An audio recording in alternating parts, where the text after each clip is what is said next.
लग्नानंतर होईलच प्रेम या मालिकेच्या येणाऱ्या भागामध्ये प्रेक्षकांनो आपल्याला पाहायला मिळत आहे काव्य आणि पार्थ आजीच्या साडीची घडी करत असतात आणि या दरम्यान दोघांमध्ये जवळीकता निर्माण होते.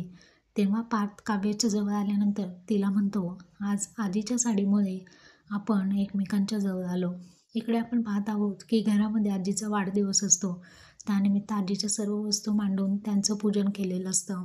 परंतु नंदिनी जीवाला म्हणते, अहो जीवा, आजीच्या सर्व वस्तू तुम्ही आणल्यात, परंतु आजीने तुम्हाला जो दागिना दिलेला होता तो दागिना कुठे आहे, तो घेऊन या ना पूजेसाठी. तेव्हा विक्रम मोठमोठ्याने ओरडतो आणि जीवाला म्हणतो, हा कसा आणणार दागिना, तुझ्या नवऱ्याने तो दागिना विकून आलाय, असं तो मोठमोठ्याने जीवाला म्हणत असतो.